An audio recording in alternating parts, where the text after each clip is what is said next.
Salam. Sekarang orang bingung. Itu Pak Ustadz yang sudah kena COVID, meninggal dunia, digulung pakai plastik di Selasiban. Jenazah itu di Selasiban karena takut menularkan virus. Akhirnya dikubur dalam tanah. Nabi sudah mengajarkan bagaimana itu 14 abad yang lalu. Bagaimana caranya? إلهي لست للفردوس أهلا ولا أقوى على النار الجحيم. Bismillahirrahmanirrahim. Assalamualaikum warahmatullahi wabarakatuh. Alhamdulillah wassalatu wassalamu ala Rasulillah wa ala alihi wa sahbihi wa man tabi'ahu wa mawalah. Pagi hari matahari bersinar, anak raja duduk bersolek. Saya diundang seminar tapi rasa-rasa barale. Yang sama-sama kita hormati Bapak Ketua Yayasan, Bapak Ketua Pembina Yayasan, Bapak Ibu Rektor Universitas Fort de Kock Bukit Tinggi, Bapak anggota DPR RI.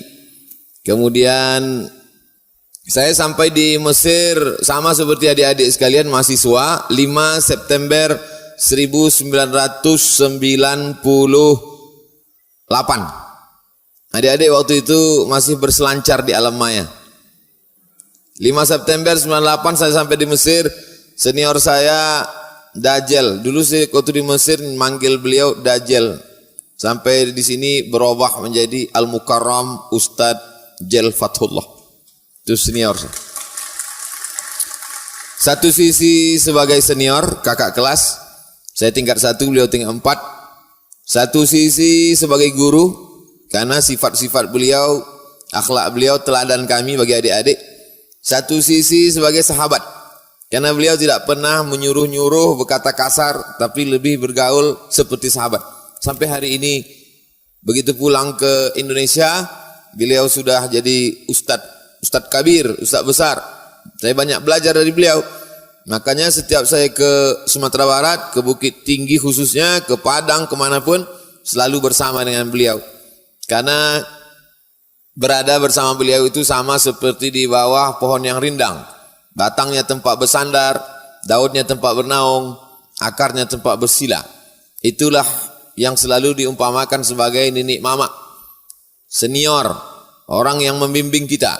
Kita bisa menjadikan dia sebagai daunnya tempat bernaung, batangnya tempat bersandar, akarnya tempat bersila kalau dia pohon besar. Kalau dia pohon bonsai tak bisa begitu. Alhamdulillah saya masih punya senior. Mudah-mudahan Ustadz Jel panjang umur, sehat badan dan istiqomah. Kemudian ketika saya pulang ke Indonesia, pulang ke Pekanbaru Riau tahun 2008, menyampaikan tausiah dari masjid ke masjid, kemudian direkam, diupload ke internet, tidak terkenal. Setelah diusir baru viral. Makin dibully makin viral. Nah, jadi haters ini penasaran. Jadi kemudian ketika di Jakarta sekitar 3 tahun yang lalu datanglah Habib dari Yaman, namanya Habib Umar bin Hafiz. Beliau ini rektor, pimpinan tertinggi di Darul Mustafa Hadramaut, Tarim, Yaman. Waktu sedang di hotel itu datang anak muda yang luar biasa, berprestasi, merantau dari Bukit Tinggi ke Bandung. Namanya, waktu itu belum haji, namanya Erman Sapar. Itulah yang duduk di sebelah kanan saya.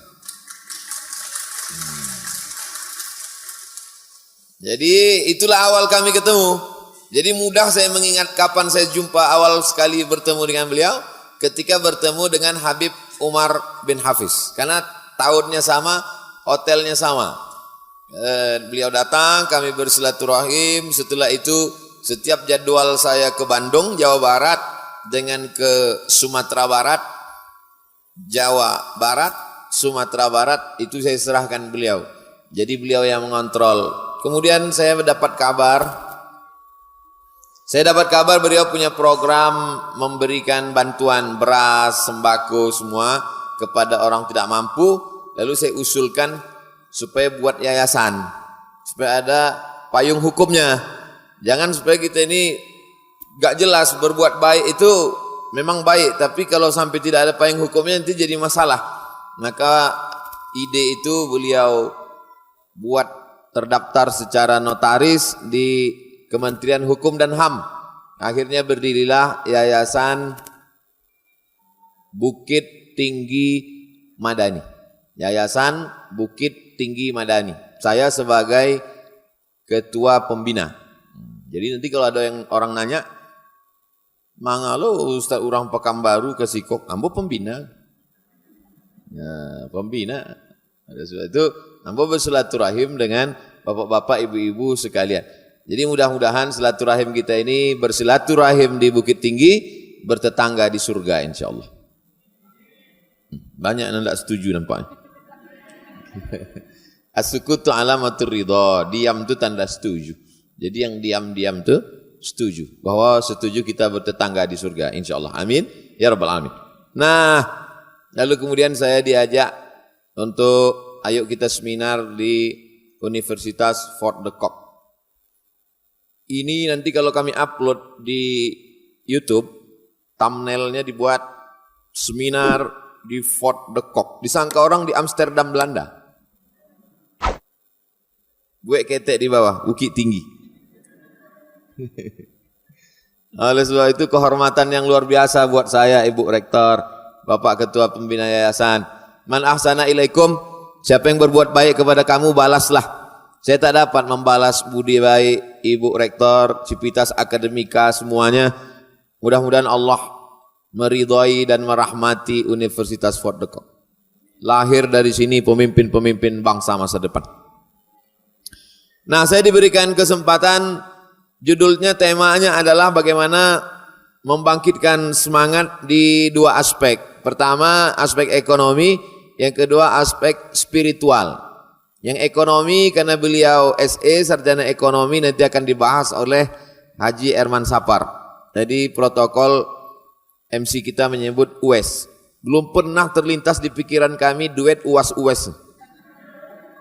Saya pun tak pernah terpikir kalau beliau kalau diringkas jadi disingkat jadi UES. Ustadz Erman Sapar, tapi cocok juga. Beliau cerita bagian ekonominya nanti, bagaimana membangkitkan semangat. Karena banyak yang bisnismen ini down, banyak perusahaan tutup, karyawan-karyawan kena PHK, dirumahkan segala macam, gaji dipotong. Saya dengan Ustadz Jel mengkaji masalah aspek spiritualnya, rohaninya, batinnya, religiusnya, agamanya. Jadi kalau selalu kita sebut zohir dan batin, beliau zohirnya, saya batinnya. Zohir itu yang nampak. Yang nampak itu apa? Duit, itu zohir. Tapi tak semua bisa diselesaikan dengan duit. Ada batin, spirit di dalam. Oleh sebab itu orang Islam, sebagai seorang muslim kita menyandarkan semuanya kepada Allah. La haula wala quwata illa billah. Selesai masalah. Apapun masalah hidup ini semuanya serahkan pada Allah. La haula wala quwata illa billah. Tapi la haula wala quwata illa billah ini kalau dipahami secara pasif, secara negatif, saya khawatir ini merusak bagi Civitas Akademika Universitas Fort de Kock. Besok tiba-tiba Ibu Rektor menyaksikan semua mahasiswa-mahasiswi tak ada lagi yang datang. Begitu ditanya, kenapa kampus tidak aktif lagi? La haula wala quwata illa billah. Kalau soal itu maka kita tetap juga harus ada usaha. Harus ada usaha. Nah, menyikapi bagaimana COVID-19 ini, COVID ini saya sudah bicara sama dokter karena saya tidak paham ini masalah kesehatan. Jadi saya tanya Pak Dokter, Pak Dokter, itu yang kena COVID itu siapa? Kata Pak Dokter, yang kena COVID itu 3. Yang pertama anak kecil, yang kedua orang tua, yang ketiga orang yang kena penyakit bawaan. Anak kecil karena dia imunnya rendah. Orang tua imunnya juga rendah. Orang yang punya penyakit bawaan. Jadi COVID itu nempel ke situ. Itu makanya anak kecil, orang tua, orang kena penyakit bawaan, banyak yang kena itu begitu. Tapi kalau kita muda, sehat, maka COVID itu tidak kuat dia. Jangankan COVID-19, COVID-21 aja tak tahan. Itu. Oleh sebab itu perlu kita bangkitkan semangat. Lalu kemudian gini Pak Dokter, kenapa ada orang tua tetap sehat, bahkan dia sudah kena COVID bisa normal lagi? Oh itu ada imunnya Pak Ustadz. Imun itu apa? Imun itu kekebalan tubuh. Jadi badan kita ini sebenarnya ada kekebalan yang luar biasa di dalam badan kita. Tapi karena kita down, kita ngedrop katanya, maka ketika kita down itu, akhirnya imun kita turun. Nah disitulah dia masuk. Oh, jadi kalau begitu imunnya mesti tinggi. Bagaimana cara membangkitkan imun? Bangkitkan iman. Jadi ini masalahnya adalah masalah iman dan imun dan iman. Alhamdulillah dari tadi saya ditemani terus oleh Pak Iman. Pak Iman itu Kapolres. Tadi sholat Jumat bersama Pak Iman. Oleh sebab itu maka bangkitkan iman, bangkitkan keyakinan bahwa kita ini yang menghidupkan, mematikan Allah. Makanya setiap selesai sholat itu terus kita ulang. La ilaha illallah wahdahu la syarikalah. Lahul mulku walahul hamdu yuhyi wa yumit wa huwa ala kulli syai'in qadir. Itu 15, itu diulang selesai sholat itu 15 kali. Lahul mulku, dia yang punya puja-pujian. Walahul hamdu, dia saja yang layak dipuji, dia yang punya kekuasaan. Yuhyi, dia menghidupkan. Wa yumit, dia mematikan. Wa huwa ala kulli syai'in qadir. Dia maha kuasa atas segala sesuatu. Saya tidak sanggup berhadapan dengan Bapak Ibu sekalian. Saya down. Imun saya rendah. Ketemu dengan Bapak Pembina, ketemu dengan rektor, ketemu dengan senior, ketemu dengan sarjana ekonomi, ketemu dengan anggota DPR RI, berjumpa dengan orang banyak. Itu down kita. Maka saya mesti yakinkan diri saya bahwa saya kuat, bahwa saya mampu. Setan datang berbisik, kau lemah Abdul Somad, berat kau cuma 51 kilo, kata dia. Maka saya mesti bangkitkan semangat saya. Kau lemah Abdul Somad. Kau kan tadi malam baru naik mobil dari Medan 24 jam. 24 jam kami berangkat dari Medan sampai jam 7 pagi tadi. Berkunang-kunang. Ini masih belum jelas betul Bapak Ibu. Tapi saya mesti bangkitkan diri saya. Saya harus bangkit. Saya harus semangat. Oleh sebab itu maka bangkitkan semangat. Bahwa orang tidak akan mati sebelum ajalnya sampai. Berapa banyak orang sudah divonis COVID tidak mati-mati.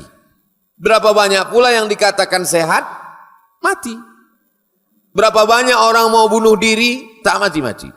Diambil selendang, diikatkan ke leher, digantung ke pintu, melompat.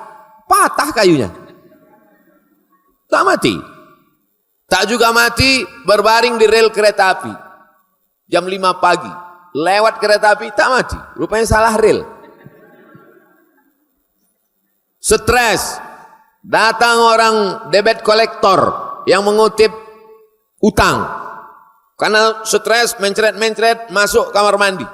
Minum, mencari racun tak ada. Diminum sabun ngepel. Minum, tak mati. Bubuih-buih aja seminggu. Oleh sebab itu kalau tak mati, kata Allah tak mati. Tapi berapa banyak pula orang yang saya baru ketemu ibu-ibu umur 85 tahun. 85 tahun masih hidup. Saya ini Ustadz Somad 22 tahun yang lalu sudah divonis bahwa di kepala saya harus dibelah. Karena kalau tidak dibelah nanti mata akan buta, akan lumpuh. Saya baru ketemu bulan lalu. Kata dokter ini mesti dibelah, diambil ada tumor dalam, kalau tidak dibelah nanti akan buta, akan lumpuh. 22 tahun yang lalu. Terus saya banyak berdoa pada Allah, saya tetap berusaha makan herban dan lain sebagainya. Gimana Bu? Alhamdulillah yang nyuruh belah itu udah mati duluan. Tapi saya tetap ke dokter. Saya Ahlus Sunnah wal Jamaah, bukan Jabariyah, bukan berserah pada takdir. Saya tetap ke rumah sakit, saya tetap konsultasi ke dokter, tapi saya tidak menambah rukun iman saya jadi 7. Antuk minabillah wa malaikatihi wa kutubihi wa rusulihi wal yaumil akhir wa biqadri khairihi wa syarrihi wa dokter spesialis. Tapi saya tetap percaya kepada dokter, tapi iman saya tidak saya gantungkan. Oleh sebab itu saya tetap bersama dengan Bapak Ibu dokter di rumah sakit. Kemarin kami di Kementerian Kesehatan. Tetap saya tidak mau ceramah tausiah kalau tidak ikut protokol kesehatan. Makanya kita ada protokol kesehatan, pakai masker, duduk berjarak. Ini semuanya dalam rangka protokol kesehatan.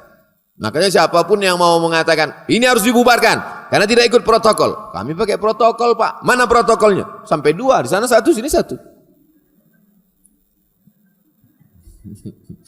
Bapak Ibu yang dimuliakan Allah Subhanahu wa taala. Jadi kalau cerita masalah iman ini, maka iman itu justru teruji ya ini dengan adanya Covid ini makin teruji iman kita. Karena kalau punya mobil bagus di jalan yang bagus itu biasa aja. Motornya bagus, jalannya bagus, biasa. Tapi ketika motornya biasa-biasa aja, jalannya banyak lubang, bisa sampai ke tujuan, itu baru luar biasa. Makanya kalau kita lihat perjalanan nabi-nabi itu sulit-sulit semua. Tunjukkan sama saya perjalanan nabi-nabi yang enak-enak, enjoy-enjoy. Tidak ada. Nabi itu pasti banyak ujiannya. Nabi Ibrahim alaihissalam dibakar. Nabi Ibrahim dibakar di api unggun. Nabi Musa alaihissalam dikejar-kejar Fir'aun. Jadi kalau baru-baru dikejar preman biasa, dikejar Fir'aun. Nabi Muhammad SAW dikejar Abu Jahal, Abu Lahab. Tokoh-tokoh, tidak ada yang mudah hidupnya. Baik tokoh agama maupun tokoh-tokoh yang lain. Superman, Batman, Wonder Woman, Hulk. Semuanya menghadapi kesulitan. Mereka muncul itu kan karena menghadapi kesulitan. Dengan datangnya Covid, barulah dikaji hadis-hadis tentang kehebatan Nabi Muhammad SAW. Apa itu hebatnya Nabi? Nabi sudah cerita tentang Covid 14 abad yang lalu. Iza sami'tum bihi, kalau kamu mendengar ada suatu wabah di suatu negeri, la taqdimu ilaihim, jangan datang ke negeri itu. Idza waqa'tum bihi, kalau kamu berada di suatu negeri itu ada Covid, la takhruju firaram minhu, jangan keluar dari negeri itu. Kalau di situ ada Covid, kamu jangan datang. Kalau di situ ada Covid, kamu di situ, kamu jangan keluar. Itulah yang sekarang disebut dengan PSBB. Itulah yang disebut sekarang dengan lockdown. Kalau kita berada di suatu daerah, maka kita tidak boleh keluar sebelum rapid test atau swab. Swab Pak Ustaz, terserah lah, mau swab, yang penting masuk ke mulut. Nah, oleh sebab itu maka kita bukan mau nantang-nantang, mau nunjuk-nunjukkan agama kita. Tapi kalau adik-adik mau ngetes, mau studi perbandingan agama, cari agama-agama lain yang mengkaji tentang PSBB. Cari doktrin-doktrin, sabda-sabda nabi-nabi sebelum Nabi Muhammad SAW yang cerita tentang Covid. Saya ada dalilnya. Iza sami'tum bihi, kalau kamu mendengar ada wabah penyakit di suatu negeri, la taqdimu ilaihi, jangan kamu datang ke sana. Wa idza waqa'tum bihi, kalau kamu mendengar suatu wabah terjadi di kampung kamu, la takhruju firaram minhu, jangan kamu keluar dari situ. Untuk apa? Melokalisir supaya virus jangan menyebar kemana-mana. Firra minal majzum firaraka minal asad, larilah engkau dari penyakit menular seperti engkau lari dari singa. Covid itu nampak apa tak nampak? Saya tanya sekali lagi. Covid itu nampak apa tak nampak? Apa pula tak nampak? Itu yang tertulis di baleho macam biji kedondong. Itu kan Covid kan? Covid tak nampak dengan mata telanjang. Covid hanya bisa kelihatan kalau pakai mikroskop. Yang tidak nampak diumpamakan Nabi dengan sesuatu yang nampak. Makanya kata Nabi dalam hadis, firra minal majzum, larilah engkau dari orang kena penyakit menular, firaraka minal asad, seperti engkau lari dari asad. Asad itu singa. Makanya kalau ada orang azan tidak asyhadu, ada tuh orang azan asadu Allah, itu singa tuh. Asyhadu, aku bersaksi. Asadu, singa. Firra minal majzum, larilah engkau dari penyakit menular, firaraka minal asad, seperti engkau lari dari singa. Jadi kalau ada orang nantang-nantang Covid, Covid tuh, dia botelan. Mudah, saya jangan berang kayaknya. Jangan lapor ke polisi, bawa aja ke kebun binatang. Bukakan kandang singa. Masuk. Ahlan wa sahlan. Welcome. Yang tak nampak itu namanya virus, bakteri. Tapi kalau tak nampak itu diumpamakan dengan sesuatu yang nampak, itu namanya tamsil, perumpamaan. Sama macam adik-adik jatuh cinta, diumpamakan dengan sesuatu yang nampak. Cintamu seperti air di daun keladi, airnya tumpah tak berbekas. Bisa untuk update status. Memberikan contoh sesuatu yang nampak dengan sesuatu yang tak nampak untuk melihatkan dia secara materi. Siapa yang menceritakan itu? Nabi Muhammad SAW. Sekarang orang bingung. Itu Pak Ustadz yang sudah kena COVID, meninggal dunia, digulung pakai plastik di Selasiban. Jenazah itu di Selasiban karena takut menularkan virus. Akhirnya dikubur dalam tanah. Nabi sudah mengajarkan bagaimana itu 14 abad yang lalu. Bagaimana caranya? Orang yang sudah meninggal dunia masuk ke dalam tanah, sholat jenazahnya bisa dari atas tanah. Sedihlah anak menantunya nggak bisa sholat jenazah, mau nangis meleleh air mata menantu. Kamu kenapa menangis? Karena mertua meninggal kena COVID. Enggak, warisannya ketek ya. Kalau itu enggak ada ubeknya. Tapi kalau dia kesal karena tidak bisa sholat jenazah, maka bisa sholat dari atas kubur. Sudah diajarkan Nabi 14 abad yang lalu. Ada tukang sapu masjid hilang. Kata Nabi, mana tukang sapu masjid? Meninggal ya Rasulullah. Mana kuburnya? Ditunjukkan Nabi, ditunjukkan kepada Nabi, ini kuburnya. Nabi sholat jenazah dari atas kubur. Allahu Akbar. Tidak pakai rukuk. Bantu yang ada di video share petang. Oleh sebab itu maka semua kekhawatiran sudah dijelaskan Nabi Sallallahu Alaihi Wasallam. Dari mana Nabi tahu bahwa akan ada penyakit namanya COVID, dan COVID itu nanti akan terjadi begini-begini, akan ada PSBB, akan ada lockdown, jenazahnya akan disolatkan. Maka sadarlah kita, Yasin, innaka laminal mursalin ala suratim mustaqim tanzilal azizir rahim. Yasin, Muhammad sallallahu alaihi wasallam, innaka laminal mursalin, engkau salah seorang rasul utusan Allah. Tanzilal azizir rahim, yang kau bawa ini adalah agama yang datang dari Allah, bukan hasil pikiran, bukan renungan hati, tapi dia datang dari Allah. Wa ma yantiqu anil hawa, dia tidak bicara mengikuti hawa nafsunya. In huwa illa wahyun yuha, melainkan wahyu dari Allah. Sekarang diajarkan kemana-mana cuci tangan. Masuk saya ceramah ke hotel kemarin, suruh cuci tangan. Bertamu ke rumah tokoh, suruh cuci tangan. Dalam hati saya, ambo dari ketek lah basuh tanganku. Suruh cuci tangan. Yang mengajarkan cuci tangan Nabi Muhammad sallallahu alaihi wasallam. Idza staiqaza ahadukum min naumihi, kalau kau bangun tidur, kata Nabi, kalau kau bangun tidur, la tughmis yadahu, jangan masukkan tanganmu ke dalam tempat air.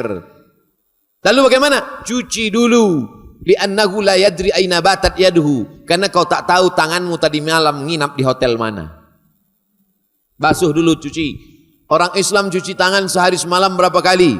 Subuh, solat duha, solat zuhur, solat asar, solat maghrib, solat isya, solat tahajud, solat witir. Cuci tangan. Belum lagi makan. Oleh sebab itu maka kita diajari cuci tangan. Sekarang karena ada COVID barulah suruh cuci tangan. Nanti entah apa lagi penyakit dikirim Allah untuk menunjukkan kehebatan. Hari cebok sedunia. Sekarang masih belum tahu cebok lagi. Masih pakai tisu semuanya. Nanti dikirimkan Allah satu penyakit hanya ingin menunjukkan satu mukjizat Nabi Muhammad tentang cebok. Cebok. Nanti ada masanya. Di zaman anak-anak cucu kita ini. Zaman kita ini insya Allah tidak. Sanurihim ayatina fil afaq, kami akan tunjukkan tanda-tanda kebesaran kami di atas langit. Hatta yatabayyana lahum, sampai jelas di mata mereka annahul haq, bahwa ajaran ini adalah ajaran benar, datang dari Allah Subhanahu wa taala. Habis waktu ambo. Nah? Ambo sengaja ndak ambo caliak jam tu. So kalau ambo caliak, pernah di beberapa seminar ambo caliak jam kancang mana? Bapak Ibu yang dimuliakan Allah Subhanahu wa taala, saya senang bicara di depan adik-adik mahasiswa-mahasiswi. Kenapa? Karena bicara di depan mahasiswa-mahasiswi itu adalah bicara tentang masa depan. Beda kalau awak ceramah di panti jompo. Itu masa lalu. Bicara dengan adik-adik mahasiswa-mahasiswi adalah bicara tentang bagaimana agama Islam. Karena saya diminta untuk menjelaskan tentang sebetulnya sebenarnya mbok bisa, cuma masalah ekonomi kok bisa. Cuma bekuan mbok cerita ekonomi habis loh bahan pakar ekonomi awak kan. Man takallama fi ghairi fannihi atabil ajaib. Siapa yang bicara bukan pada bidangnya, bicaranya ajaib-ajaib. Aneh-aneh. Maka ambo ndak pernah bicara bidang lain. Ambo bicara bidang agama saja. Di ambo ndak ada belajar bidang nan lain. Tapi kalau dicuba-cuba bisa jo. Sebelum seminar, buka www.google.com. Saudara yang dimuliakan Allah Subhanahu wa taala, itulah yang dapat saya sampaikan sebagai pengantar dialog kita. Dengan mahasiswa itu tidak boleh lama-lama ngecek, bekonya unjuk rasa, turun gitu. Terima kasih, saya kembalikan ke moderator. Assalamualaikum warahmatullahi wabarakatuh. Subhanallah, luar biasa.